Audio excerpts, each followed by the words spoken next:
Welcome to Marketing Demystified, the podcast that connects the dots for business leaders to drive revenue through effective marketing strategy. We chat with marketing experts on different topics that will help you ramp up your revenue.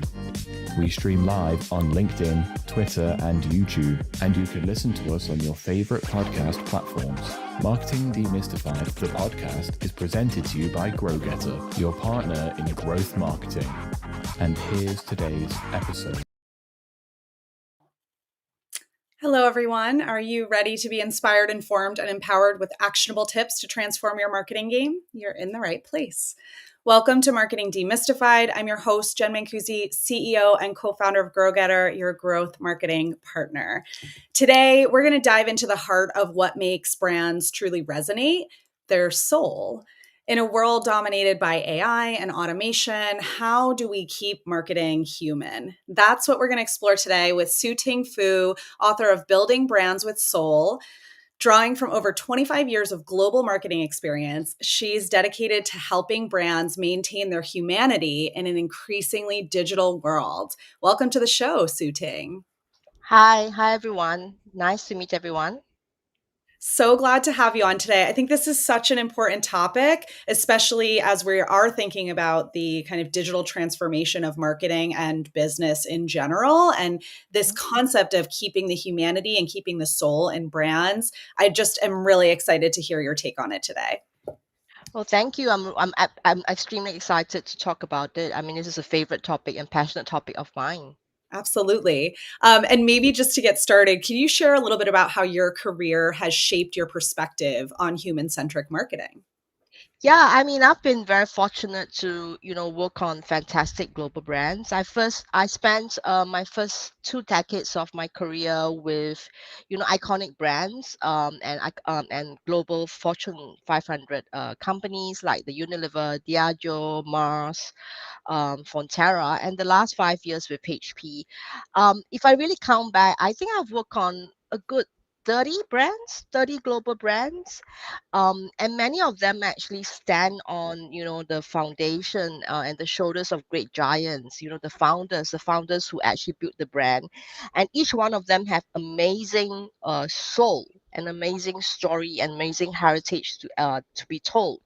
And then on top of that, the last few years I happened to actually be part of this global top 100 CMO program by the Institute for Real Growth, and within that program, which really is all about evangelizing human-centric growth and really help CMOs succeed and become better in their job.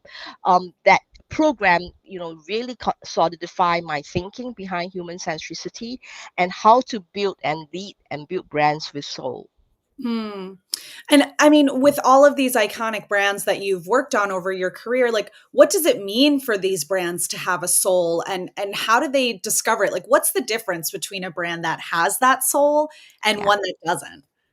Well, this is a fantastic question, and it's really summarized in my book. And I believe that a brand with soul needs to be built on 5 foundational pillars. One, it has to have a fantastic purpose that stands the testament of time, that is really anchored on a universal human truth. The second pillar is that it has to actually connect with the audience on the emotional level. The third pillar, it has to keep reinventing and stay relevant with times, especially in the context of the environment that we really face with. And the fourth pillar is about, having a consistent visual iconic identity that people could really recognize through its semiotics. It is intangibles. But last but not least, and for me, that is the most important piece, is that a great brand with soul is actually starts from within the organization. The stories that is being told to the employees, the people who work on the brand. You can feel it, you can smell it, you can literally feel the soul of the brand when you walk into a store, for example into McDonald's or Starbucks. That to me is a brand with soul. Hmm. Yeah, I see exactly what you mean. There are a lot of, sort of maybe more service brands that Yeah. they're known for, a certain line that the cashier says when you order a chicken sandwich or something, right? Like there is something inherent that comes from within that goes out into the universe that kind of gives it that soul versus it just being a product and a transaction. Yeah. And I think to put it really simplistically, I mean, we all consume brands ourselves. I mean, we buy brands on the daily basis, and some we were willing to pay more for, and some we don't really want to pay more for that. And actually, a lot of us, we actually connect with the brands on emotional level without ourselves feeling, and literally know more about it. And I think that's the importance and the difference between the brand with soul and the brand without soul. Yeah, for sure. And, this, it seems like something that, potentially, the pillars that you outlined, I think are really clear and important, which is great. And so if you're out there and kind of launching your own startup consumer brand and, can kind of start with this solid foundation, that's fantastic. But how do you maintain that authenticity and that human centric marketing and that brand soul as you scale? Yeah, I think the principles and the framework of that apply to big corporate brands and also apply to a startup brand, or even, your own personal brand identity. I think those is really replicable in that perspective. And it has to start with, what I meant by, finding the human tension or the universal human truth, and really go back to answering the question about why does your brand exist? What does it do to people's life? What is a differentiated, unique proposition that it serves to address? And being really succinct and clear and test this positioning and this purpose well. And if you get that right up front, then as you scale, or if you go into different bigger markets, this will always stay consistent.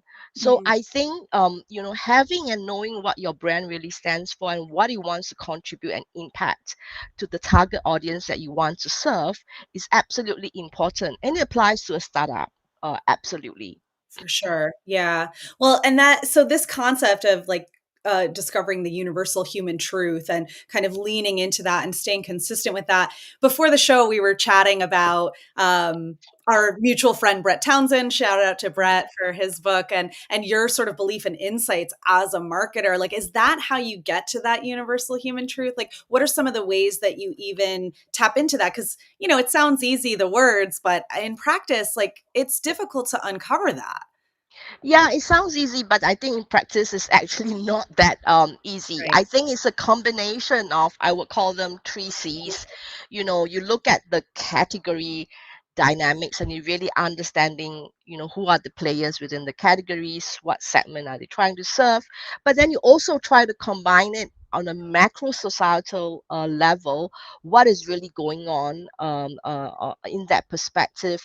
And is there any unmet needs and tensions that your customers and your consumers are really looking at? And then from there, you keep asking the question, why? And obviously, partnering with a great insight leader and an insight person is absolutely important, because this is where the magic of, the art of marketing comes to play. Looking at the data that is available, and finding that, simple human tension that your brand can actually serve, and to unlock, becomes absolutely important. Yeah, for sure, for sure. Um, Now I want to go back to the last principle that you spoke about, and this. I love that you said it's the most important. I want to dig in a little bit deeper on that. In the book, you talk about the ripple effect of brand building and sort of how that starts internally and moves outward. Can you break down how marketers can implement this approach, sort of tactically, practically, from the inside out? Yeah, I mean, the book talks about my 2 decades of experiences of, Hmm. leading brands, and building brands or so, but it also talks about my own trials and errors of leadership. and leading teams through transformation, reframing brands, reframing businesses. And I sum it up in the ripple effect, which is essentially on my book. You can see this is a ripple effect. Yeah. Um, and why do I use a ripple effect? To explain that, because I believe in the power of building a lot of effect to create multiple impact, and actually creating a community of consumers that really desire towards the brand. But the ripple effect is actually summed up in four ripples. It has to start with self as the first ripple. The second piece is about leadership of team, and then the third piece is about building brands. And then the last but not least, by doing the first three layers, then you can actually impact and really drive business growth at the multi-stakeholder level. So what do I mean by that? Let me break down that a little bit for everyone. I mean, the first ripple of self, what I meant is, every journey of building a brand with soul, it has to start with yourself, your self mastery, knowing your purpose, knowing your ikigai, and actually constantly, stay curious, stay hungry, and keep reinventing yourself. And with that, then you can actually go and start building a team. And for me, in the book, I talk a fair bit about how do I usually have a framework of aligning, the individual's team's purpose to the corporate mission and the brand purpose, so as to create a north star for the team in terms of the a team manifesto to really go after. So for me, that is a mastery of creating a right environment to build a better team cohesion and team collaboration. By doing these two things, then you can start impacting the brands that you lead, and also creating multiple stakeholder impacts and really drive business growth. I sum it up, like I said, in a ripple effect, and my pure intent is I believe that by creating multiple ripples, then the effect could be, it could transcend itself, and actually build communities of, advocacy of the brands that you lead. So that's what I meant by, the ripple effect. Yeah, yeah. No, I love that. And you said something in the when you were just talking about the first ripple, and I don't want to gloss over it. Because I know what this word means, but maybe some of our audience doesn't know, and I'd love to hear Mhm. you talk a little bit about ikigai. You mentioned that Yes. being part of that Um, first ripple.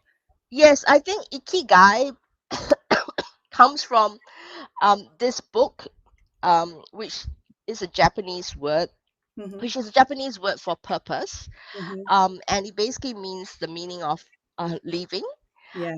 And what that means is, in the book, what that means is you found your ikigai, or you found your purpose when your passion and what you're good at, which is your skills, come together in terms of contributing to the vocation or the occupation that you work on. For example, in my case, it's being a CMO and a marketer, and then what you contribute to the society. If there's alignment of all these four circles coming together, that then is actually the definition of your purpose.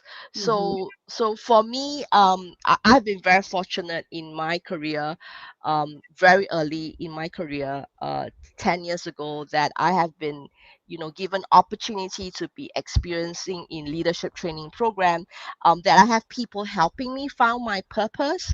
I'm a firm believer of that, because once you have your purpose, you know what you want to, your North Star is, it actually brings out the best of individuals. Yeah, for sure. It reminds me of the Daniel Pink book from years ago about what motivates people, and his whole concept is that it's not money or incentives, autonomy, mastery, Yeah. and purpose, and that sort of enabling that in people. It does sound like it really fits in with that ripple effect, where if you create an environment where people can Yeah. foster that mastery, autonomy, and purpose, then they're going to contribute more broadly as you move outward. Yeah. So I think I think that's kind of what I meant by my style of leadership, Yeah. that I advocate in the book. Some might call it human-centric leadership, some might call it servant leadership. Mm, But I'm a firm believer that aligning with the global trends. Recently I read global trends by Ipsos, and actually they show up that two of the trends that is being seen is that while globalization is actually increasing, actually personal introspection is actually taking a bigger role. What does that mean by that? People are actually more intentional on the choices that they want to make for themselves and their families, which means that they are going to be tougher for what kind of leaders that they want to work for. They're really looking for stronger leaders in that perspective. So I think the rules of the game of leadership needs to also change. I'm a firm believer of community-based leadership. That means you use the power of community internal brand passion to actually drive the ripple effect. And I think that that compounding effect could actually be stronger than a top-down leadership approach. yeah, I love that. I think that is so important because you're right. Like it is changing, and sort of what people are looking for from their leaders and their teams is evolving quite a bit as the business landscape Yeah. evolves. And I'm curious your thoughts on sort of like from a brand perspective, like where does this ripple start? Like, is it marketing? Does it live within marketing, or is it somewhere else in the business? I think most of the time in most companies it starts with marketing. But I think the mistake that some marketers make is they just keep it within marketing. Um, um, I think it has to, actually emanate beyond marketing into multi-stakeholder impact. And what do I mean multi-stakeholder impact? It has to, align back to the corporate, strategy in order for, brand building now to be really successful. And I meant and then one of the pillars that I talk about, it has to start with the employees, because people work for brands, and you know it, right? If a brand is something that people are really loved by the employees, you can actually feel it from the service, the customer service that they provide. Yeah, absolutely. No, I think that's such an important point is, don't keep it within marketing. It does have to Oh, filter into the other departments yes. in order for everyone to sort of be on aligned and on the same page. Um, so I want to get into, we're talking about human centric and brands with soul, and with AI and automation everywhere in marketing today, how do we ensure we're keeping that human element central to our strategy? I think it's not an all, but it's an and, in my perspective. And I think um, there shouldn't be fear of AI. In fact, we should actually work in line with AI, but knowing when do you apply AI in that perspective. And I always like to use the term, which is you combine AI with human intelligence, and human ingenuity becomes really important.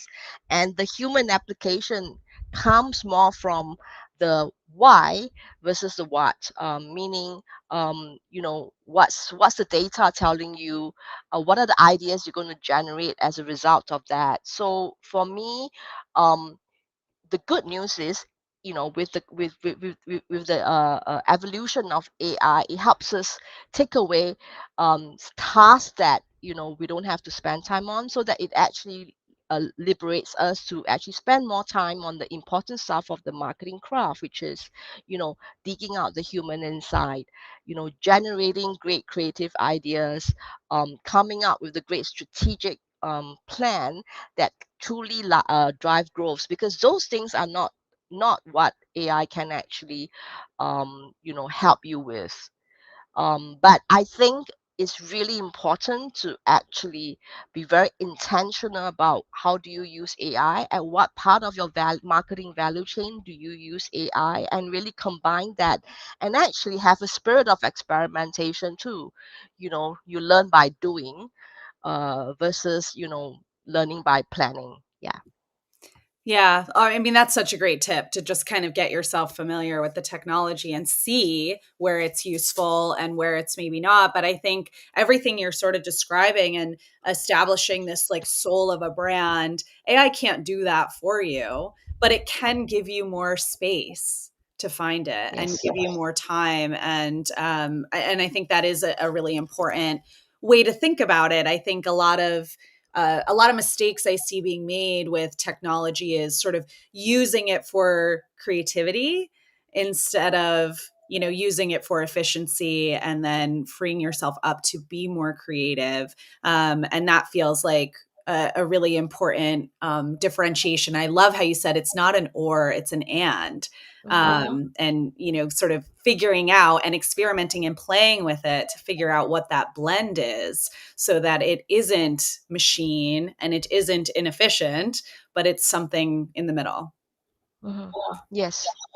I want to go backwards a little bit too, because we got a great question in the chat here. So when we were talking about, spreading the soul and the strategy beyond marketing, can you talk a little bit about executive buy-in when there's so many shifting priorities? Strong brands are not built in a year. And how do we manage executive expectations for what is not always a fast turnaround? Well, it's a fantastic question. And hi, Lou, who asked this question. I think I think marketers have to start, take making sure the expectation now is that you have to deliver short term and actually deliver long term at the same time. So it's again the power of and essentially. But I think if we go back to all the brands that I've worked on, and the use cases of those that has been successful is when there is internal buy-in, at the very top level, in terms of conviction of what the brand is all about. And also there's use cases of where there is actually internal buy-in of what the brand, how that brand is actually aligning to the corporate mission, and the vision. And when that happens, it can then impact the entire multi-stakeholder view in a sense, so that beyond marketing function, that the sales team will show up in a consistent way towards their customer. The PR comms team will know what to say with their media and the investors, and also even your other stakeholders. How you actually show up with the government organizations itself. I think having that internal buy-in up front, and aligning to the corporate mission on the brand becomes really important, which is going back to your point, Jen, what I meant by building that upfront, versus keeping it within marketing department, is really important. And I think the role really lies with the CMO, on really championing that within an organization. Yeah, I think you're exactly right. And I think the point about having to figure out how to deliver short and long term at the same time is so critical. And I remember having a conversation years ago with someone, just about this concept of like, what kind of marketer are you? Are you a demand marketer? Are you a brand marketer? And I think that if you want to do some of the like really important and longer term brand work, you kind of have to earn it by Yeah, doing some of the shorter term yeah, demand work well. And if you yeah, do that well and keep your stakeholders internally happy, then you're given trust and freedom to focus on the thing that we all as marketers know is probably more important, and is going to make all of your demand efforts better and more effective. But you can't necessarily start with a long-term strategy and from day one say, hey, you're not really going to see any of this for 18 months, but just trust me, it's going to work. That doesn't really fly. yeah. I guess basic principles of it is, if you run it, if today you run it as your own business, Hmm. If the brand belongs to you, I think the mindset will be very different versus because you know that if the brand belongs to you, and if the brand has no presence, there's no cash that's coming in, there's no revenue coming in. So what will you do? I mean, automatically the common sense is you will find way to generate demand, and then you do it in a way that is consistent to the value proposition that you want to really stand for, and then you test and you learn, and then you start scaling, and then when cash comes in and the resources comes in, then you start building the brand itself. So I think we got caught out, and I have been in position that we got caught out with trying to alienate the marketing craft into very different terminology, like you just said, Jen, a demand marketeer, a growth marketeer, or a brand marketeer. Actually, a marketeer has to do both demand and growth, and also brand building at the same time. Yeah, Yeah, absolutely. I mean, they are no longer separate initiatives. I think there was a time when marketing was less complicated and you could do yeah, lead generation, like pure lead generation, and you could do brand marketing. But now this new world that we live in, it is so connected. yeah, Buyers are, wanting to have that connection with brands. They want to buy from brands that they trust, that they align with their purpose. Like all of the things you were talking about, the soul of a brand is more important to a buyer, whether you're talking B2B or B2C yeah. products, that you can't market in the same way. Whereas maybe 15 years ago, it could be a little bit more transactional. We're not in that space anymore. So as a marketer, you really do need to be thinking about how brand and demand generation and, not just capturing demand, but creating demand is, all working together. Yeah, especially now with technology being available, and so much social media that's really going on, and we are constantly in the stage of fighting attention, Mhm. for people's attention. So a brand that really stands out, and the brand that has a great meaning, great soul, becomes absolutely important in order to capture people's attention. Yeah, for sure. Now, thinking about some of the brands, whether these are, I mean, you've worked on some iconic brands in your career or brands that you admire in the space. What could you give me like one or two examples of brands with soul that you think, just really do it well? Um, I would say, for me, maybe I'm a little bit biased. I think a brand that I worked on, that I think has a great soul, and it's very consistent. It's Johnny Walker, whiskey brand. Mm-hmm. But it really has a fantastic purpose of inspiring personal progress that's anchored on a great human truth, but it also keeps staying relevant in time, but it's very consistent in terms of its visual identity, from the keep walking tagline to the striding man icon to the black and the gold colors. It was very, very consistent throughout the years. And when you see a Johnny Walker advertising, you can actually recognize it, from far. But yet, the orchestration of that brand itself, and the stewardship of the brand itself, also empower local market to have its adaptation and its interpretation of the global brand positioning to local relevance. So for me, that's a great example of a brand that is a great brand with soul, that stands the testament of time. Mm, that last piece is so interesting to me, actually. Like, how that's got to be a delicate balance when you have a global brand that needs a little bit of local freedom, and I know there's a lot of brands out there that is or companies, I should say, out there where their brands, that is a core part of their purpose, and how they go to market is sort of this global lens with a local adaptation. Like, how do you balance that, maintaining that consistency with staying relevant in local markets? I think it really goes back to the stage of the brand, Yeah.